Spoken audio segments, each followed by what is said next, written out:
Η οικογένεια είναι το παν για πολλούς. Είτε αυτό σημαίνει να κάνουν τα πάντα για τα παιδιά τους, είτε για τον ή τη σύζυγό τους. Η οικογένεια είναι ίσως ο πιο σημαντικός συνδετικός κρίκος των κοινωνιών των ανθρώπων διαμέσου των αιώνων. Υπάρχουν όμως περιπτώσεις όπου γίνονται θηριωδίες εις βάρος μελών της οικογένειας, μόνο και μόνο για να μην στιγματιστεί το όνομά της. Μια τέτοια θηριωδία είναι και η περίπτωση της Blanche Monnier, που έμεινε στην ιστορία για τον απάνθρωπο τρόπο που της φέρθηκε η μητέρα της.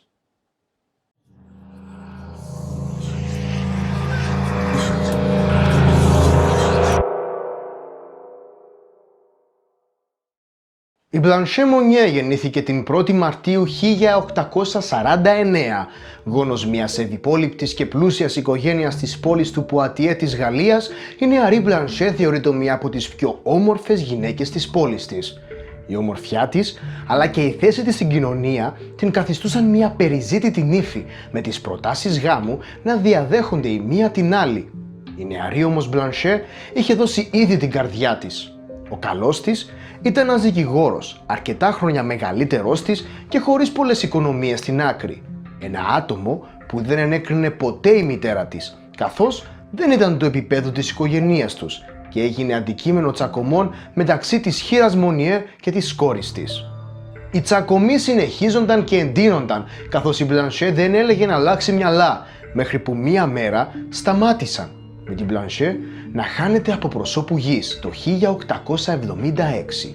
Η μητέρα της μαζί με τον αδελφό της θρήνουσαν τον χαμό της και μετά από λίγο καιρό συνέχισαν τις ζωές τους σαν να μην συνέβη ποτέ τίποτα.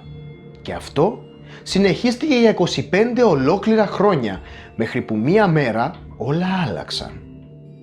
Στο γραφείο του Γενικού Εισαγγελέα στο Παρίσι στάλθηκε μία μυστηριώδης επιστολή στις 23 Μαΐου 1901, ένα ανώνυμο γράμμα που έγραφε «Κύριε Γενική Εισαγγελέα, έχω την τιμή να σας ενημερώσω για ένα εξαιρετικά σοβαρό περιστατικό.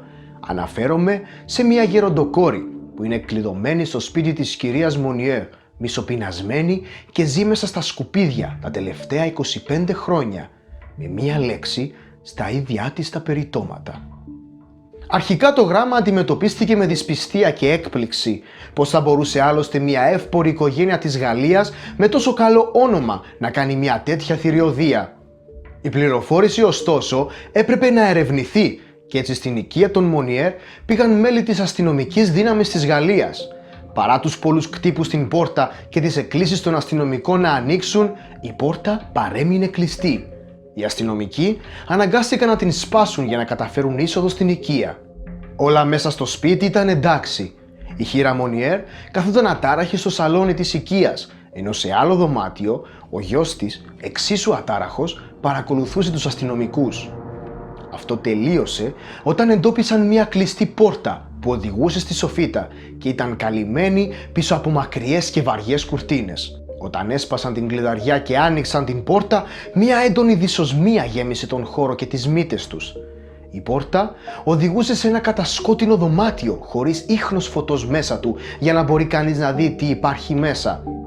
Με λίγη βοήθεια, μέσα στο δωμάτιο φάνηκε στην γωνία του ένα κρεβάτι φτιαγμένο από καλάμια και πάνω του μια σκελετωμένη γυναίκα. Γύρω της υπήρχαν σάπια υπολείμματα φαγητού και περιτώματα, τόσο τα δικά της όσο και από τα ποντίκια και τους αρουραίους που της έκαναν παρέα. Μαζί με αυτή την απόκοσμη ανακάλυψη έγινε γνωστή και η μοίρα της Blanche Monnier, η οποία για 25 ολόκληρα χρόνια ήταν κλεισμένη μέσα στη σοφίτα της οικίας της. Η 52χρονη πλέον Blanche ζύγιζε μόλις 23 κιλά. Για 25 χρόνια η Blanche δεν είχε δει το φως του ήλιου, καθώς η μητέρα της φρόντισε να κλείσει όλες τις τρύπες του δωματίου της, ενώ της έδινε αποφάγια από τη χαραγματιά της πόρτας. Γύρω της είχε σχηματιστεί ένα είδος κρούστας, αποτελούμενο από αφοδεύματα, κομμάτια κρέατος, λαχανικών, ψαριών και σάπιου ψωμιού. Κατσαρίδες και τρωκτικά έτρεχαν πάνω στο κρεβάτι της Blanche Monnier. Η ατμόσφαιρα ήταν τόσο αποπνικτική που ήταν αδύνατο για τους αστυνομικούς να συνεχίσουν την έρευνά τους. Η Madame Louise Monnier, μητέρα της Blanche, συνελήφθη αμέσως από τις αρχές. Ομολόγησε τα πάντα που αφορούσαν την μεταχείριση της κόρης της τα τελευταία 25 χρόνια και μετά από 15 μέρες απεβίωσε, λόγω καρδιακών προβλημάτων. Όπως ανέφερε στους ανακριτές, θα την κλείδωνε για ένα σύντομο χρονικό διάστημα, μέχρι να αλλάξει μυαλά για τον δικηγορίσκο που ήθελε να παντρευτεί. Όμως η καρδιά της Μπλανσιέ έμεινε πιστή στον αγαπημένο της και έτσι την άφησε εκεί κλειδωμένη μέχρι να συνετιστεί. Αξιοσημείωτο είναι πάντως το γεγονός πως ο εγκλεισμός της Μπλανσιέ συνεχίστηκε ακόμη και μετά τον θάνατο του αγαπημένου της το 1885.